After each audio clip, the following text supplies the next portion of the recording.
Good afternoon. My name is Maud van der Saan and I'm 23 years old.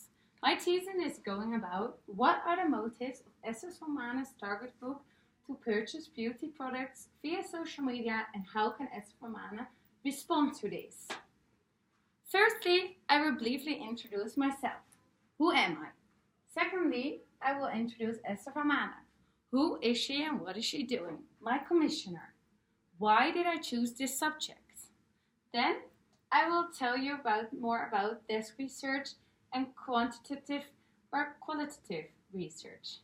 After that, I will discuss Qualtrics, what I used, what went well and what did not went well, and of course, communication. And at the end, I will discuss the results I get from my research. Who am I and what am I doing? My name is Maud van der Saan and I'm a fourth-year lecture student at Breda University of Applied Sciences. The commissioner of my thesis assignment is Esther Romana, who you can see here on the left. She's a gorgeous woman. She is a freelancer in the makeup industry in the Netherlands. Sometimes she works abroad, but now she has a little child, so she doesn't work abroad a lot anymore. In addition, she also has her own brush line and she sells multiple makeup products on her website.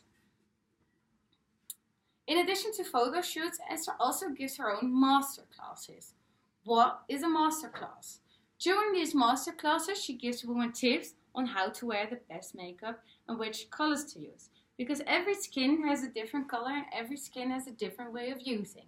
Esther also makes vlogs, and in the vlogs she explains how to use different makeup products. She has a lot of watchers who are watching the vlogs because she explains everything really well. During my studies, I discovered that my passion lies with marketing and fits in with my personal interest in social media and also in the makeup industry. Next to my study, I'm also starting my little makeup artist. I'm also a makeup artist myself. And I love making people beautiful in a different way. So that's my business I'm starting right now, but it's really small, but it's getting bigger and bigger because I make more promotion for myself.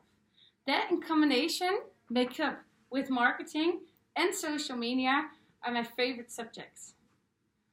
This brings me to the subject of my thesis, the topic of this thesis assignment. Why did I choose this? In order to make more profit of these products, the preferred outcome of the research is to increase knowledge of the target group of Esther Romana. This is needed in order to promote to a larger market that will improve the overall operational results.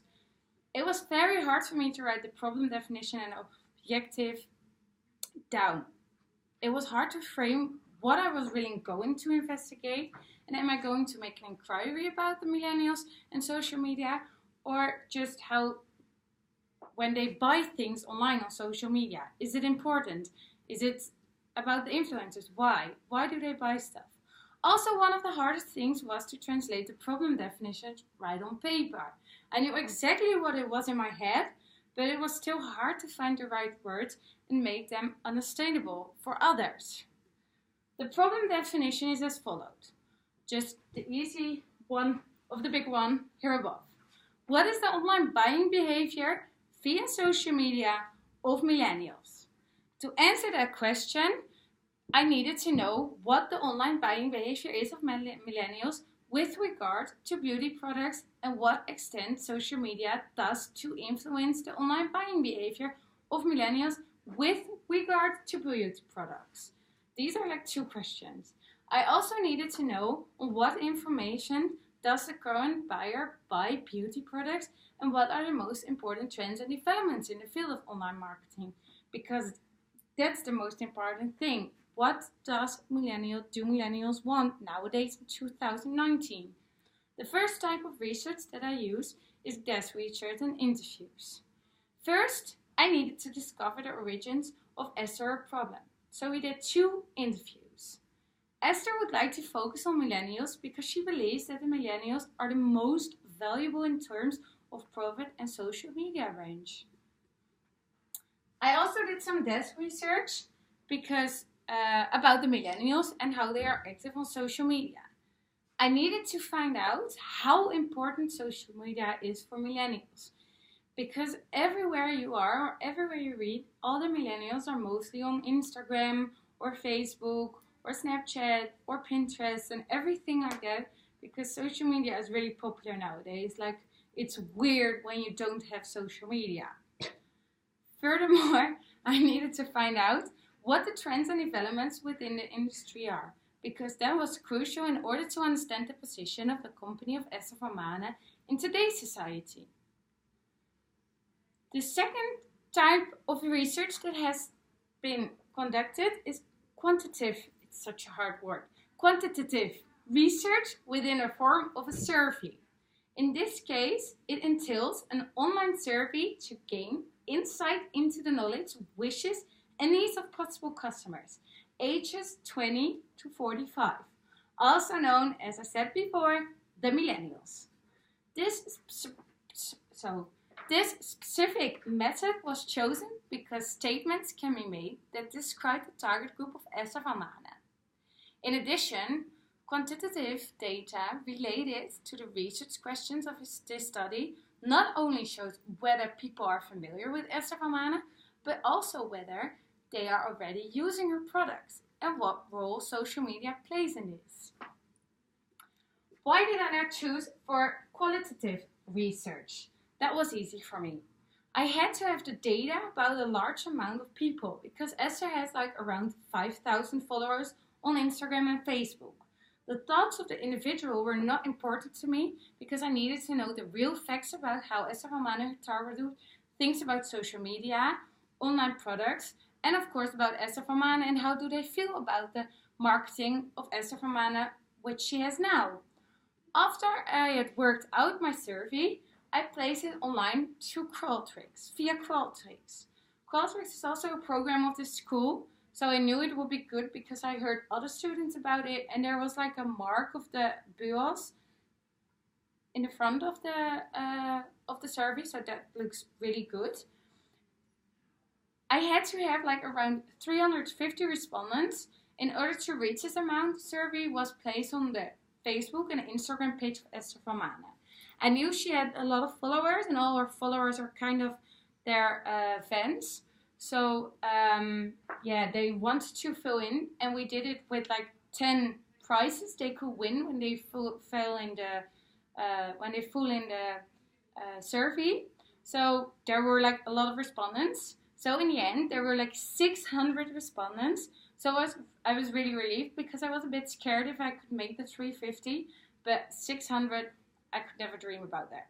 After that, I placed all the data in SPSS. This was way less difficult than I expected because all the students were talking about that it was so hard. I then put all the results in Qualtrics and SPSS in the tables and graphs. I used these tables and graphs so that I could compare them and draw conclusions from them because we needed the results and the conclusions, of course, for myself, for my thesis. Okay, now the last one. What went well and what did not went well? That's a hard one to think about what you did. In the beginning, I involved Esther van Manen way too much in the process of my research because we knew each other personally, which made it very difficult for me. We know each other already since I was 8, so she was really, she knows everything about me, so it was hard to discuss everything with her because she has her own opinion about it. And that one was not in line with that one was not in line with school, so that was really, really hard. Later, I had the conversation with her. It was not in line with the school manual. Later, I had a conversation with her about this, and we concluded that I should involve her less and should wend my own way more. And Esther is ultimately very enthusiastic and happy about my research and is happy with the choices we have made to distance ourselves more, to go each way apart from each other. I noticed for myself that communication is really important. In addition, a schedule also works very well for me, and I had chosen to use my own ideas, and this worked out well. During my thesis, I learned how to work together, but also how to work alone, because it was hard for me to work on myself because we had like 3 years and I worked these 3 years always in a group, so it was hard for me to do everything by myself and look everything up for myself. So maybe that's the reason why we started a group, with all the students who think it was really hard to do everything for themselves. So now we have a group together, and that works really well. I think that I have become a true professional here, because I was also really insecure about everything I did, about my work the last 3 years. And now I worked on my own. I was like, I can do it. I'm good at it. So that's really great. The result shows that Esther van Maan's target group is very active on social media and still make an online purchase every month. Esther can therefore continue to sell her products via social media, provided that a good social media strategy is introduced. Esther wanted to focus on the millennials, but the largest group of our followers is 40 plus, so Esther should not focus specifically on millennials, but just a much larger target group. So here are just a few. This is my poster presentation. I hope you liked it, and thank you.